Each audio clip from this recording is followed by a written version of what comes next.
Recording. We're talking about what? We are talking about. Ha! We don't know what we're talking about. No, we are. We do know what we're talking about. First of all, it's nice to be back on camera. I know. It's been a while. It's been a while. Yeah, we've been grinding. A lot. We have been grinding, but there's been a lot that's just been happening. Yeah. You know, real life stuff. Lot. Life stuff, right? But we want to talk a little bit about what it takes to sort of move through the things that are challenging in our lives, because there are challenges in our lives that pop up all the time. Yeah. But it is very important, as we have felt ourselves, to move past those things. So, how do you feel about that? Well. It's always challenging to create new habits for me. Yeah. And it's part of growth. It's part of growing up. So for me, passing through those fears, it takes me time. Yeah. But it's necessary. I think it can be hard for everyone. Maybe for just me. I don't know if it's just for me. But no, I definitely don't think it's just for you. I mean, it's the same thing for me. It's really challenging because for me, like when I get out of my flow or like the creative space, it takes me a while to realize that I'm not in that space anymore. I know. And so like months down the line, I'll just be like, what's going on? Right. Yep. Like, what's going on? And it takes a village to go back. Yeah, it's really tough. Yeah, it can be really challenging. And yeah, you know, you try not to get into your head so much, then there's the shame. We spoke to one of our friends the other day about the shame that you feel. Oh, Emma. Yeah, Emma. Yeah. Emma Stewart. She makes great music. Check her out. Yes. I love our conversations with her. They always deep conversations. Soul nourishing. Yes. Yeah, and as the world opens back up, I haven't forgotten my point, but as the world opens back up, it's nice to sort of reacclimate ourselves to society and, you know. Yeah, because it's be been humans again. I know it's been interesting. A lot of you guys will relate. It's been hard. It's been we've been quarantined all over the world. This COVID thing has just disturbed our daily lives, and we had to cope with it, and we got used to it after months and months and months. But now the world is opening up, and you're like, oh, just you know, how to operate. Ooh, I can't avoid my friends' text messages. You know, Nope. I don't have a good excuse to be like, nah. I don't want to. I know, because we used to have excuses of, now, especially for introverts, we tend to like, to be on our own, but we also like those deep, nice conversations. It's been an adjustment. Yes. Yeah. I was always thinking about, what if the whole world opens up again? How am I going to operate? So I don't know how you guys are adjusting, but we'd like to know your thoughts. And maybe we can incorporate it in our lives as well. Yeah, I mean, I'm sure everybody else, I think everybody else has different, everybody has their own coping mechanisms. Yeah.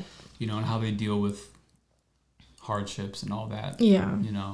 It's been a journey. Yes. Yeah, it's been a journey. It's been a journey, but hey, if you're watching right now, that means you made it out. Okay. So you made it out. That's great. And life itself is a treasure. So we must treasure it. Is that how you say it? Great. Yeah. So we are here today to, to bring up the vibes, the good vibes. Bring out the good vibes. The good vibes. We're sort of stretching our legs again and our arms, shaking out the rust. Yeah. But also, it is okay. And I guess we've all known it's okay to not be okay. Yes, say that a lot. It's absolutely. It is the truth. I mentioned before, shame. You feel the shame of not being where you feel like you want to be, or where you feel like you need to be. And you can be kind of hard on yourself. I know I can be hard on myself. Yeah. And I'm like, why? What is going on with me? Why can't I do whatever? And you gotta be nice to yourself. I know. It's hard to remember that. Yes. It is hard to remember that, but it's very tough sometimes. Life is hard. Yeah. You know. It can be. It can be really challenging. For reasons you don't even understand. Yep. So when you kind of take that into account, life is just going to be tough sometimes, and you're not going to be, you know, your best self. You won't feel like your best self all the time. No, we won't, but it's important, like you just said, it's important to be gentle on ourselves. Yeah. Sometimes I do this thing that I'm talking to someone who's feeling bad about themselves, but as I'm talking to them, I'm also talking to myself. Yes. I've realized that about myself, which really helps because sometimes we forget we're nice to so many other people, but then when it comes to ourselves, we are ruthless. And we spend so much time there that we take away the time to actually create and become more. Yes. Yeah. So it's something it's a small, nice reminder to all of us to do that. And it always helps. Yeah, and you know, we're not here that long. We're not here very long at all. No, we're not. And nope. And you look back at even if you have even if you're going to live a whole human lifespan, if you live 100 years, that's not a long time. Nope. But you don't want to spend majority of that time beating yourself up. Because at the end of your life, you'll look back and be like, why was I so hard on myself? Why was I so mean to so-and-so? Why was I blah, blah, blah, blah, blah, blah, blah. Yep. You know, so it's hard to think about that in the moment when you're going through difficulties. But, you know, it's mindfulness. One other thing that helps me sometimes, it's a small tip, is that no matter what I'm going through, no matter how hard it may seem, somebody else somewhere is going through worse. So it kind of puts me in the place of, okay, it could be worse, so let me deal with this in a moment, and I will move forward. I will move past this because whatever I'm going through, I can go through it. I can pass it.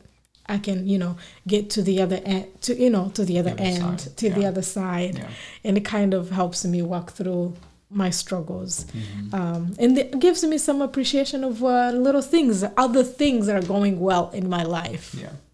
Or the great friends I have, the family, or all those things that makes right? Gratitude and gratitude for what you have and what you've been able to accomplish. Yes, and absolutely. That's another big thing is like you don't realize a lot of times we forget how far we've come. You look at where you are in your life now. Man. And I've come from a far, far away. Yeah, you've been through it.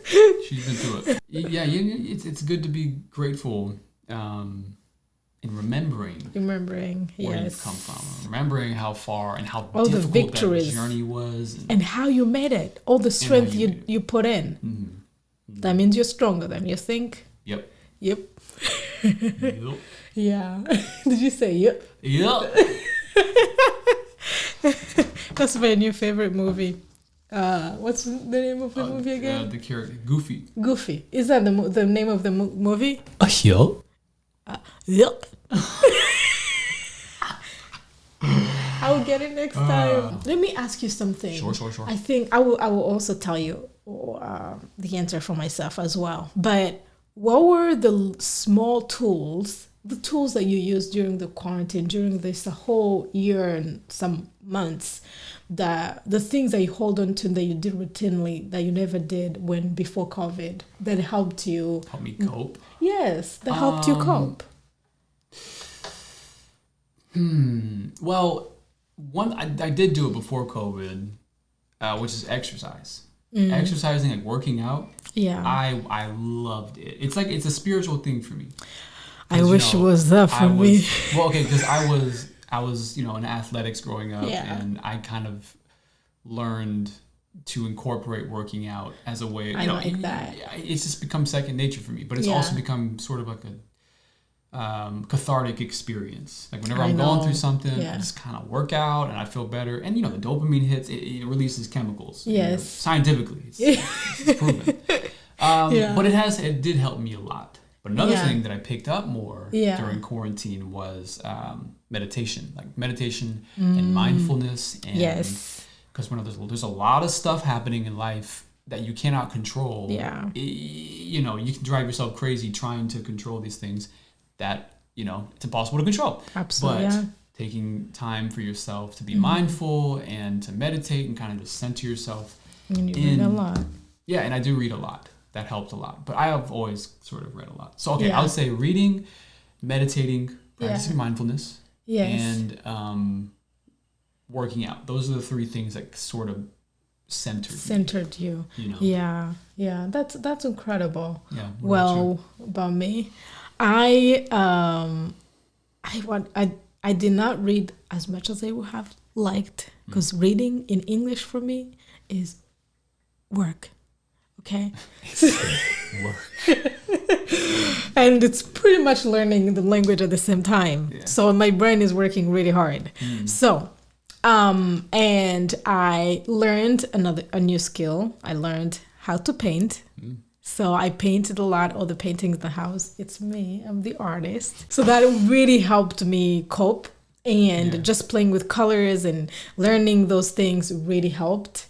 One other thing I did was it helped that we had a business. Yes. That we had something to do. Yeah, it really, really helped me get up in the morning, even though we stay in the house there are times we stay in the house for straight 3 months here in Los Angeles because COVID was awful and we had to order. Yes, it was just a little bit, it was almost 3 months, wasn't it? Was not consecutive 3 months. There was a time. No, we went out. Well, it felt forever. Oh, I had something fun. That was really fun. For my girlfriends live in different states. And we had something we called facial spa day. Hey. I know. So we will call on Zoom. Yeah. And do, just talk, have sometimes play music, dance together. And it was kind of uplifting to end the week. Most of the time it was Friday or Saturday. So, to my friends who are wonderful, Console and Mignon. So that was really cool. Entertaining in a way. We found our own entertaining way to, But also like stuff that just... It was grounding moments. It was really grounding. We talked about life. We kept each other up. You and I watched a lot of movies. We've destroyed like half of Netflix, maybe a quarter of Hulu. We watched a lot of stuff. Yeah. So, we made it. Whatever we did, the good, the bad, or whatever. We're on the other side. We're here. We're on the other side. Yeah. It's worth it to celebrate. Yeah. I'm thinking about the bad right now. So much bad. You are? The video game? Well. Well, guys, we were trying to give you some, brief moments during our COVID times and how we're doing right now. And we're hoping to know how you're doing. And hopefully you're doing all right. And stay positive. Stay hopeful. Try to be healthy. Yeah. We try to prescribe hopefulness here at the Umuco podcast. Yes. And on our YouTube channel and in our everyday life. That's what we try to do. And there is no shortage of hope to give. Yep. I hope that makes sense. Is that nice? There's no shortage of hope to give. I hope that makes sense. I think that makes sense. Maybe that'll be the title of this video. There's no shortage of hope to give. If you still breathe, you can give hope, and receive it too. Is that that works? Okay, that works. Okay. We'll see you soon. See you soon. See you next time. Yeah.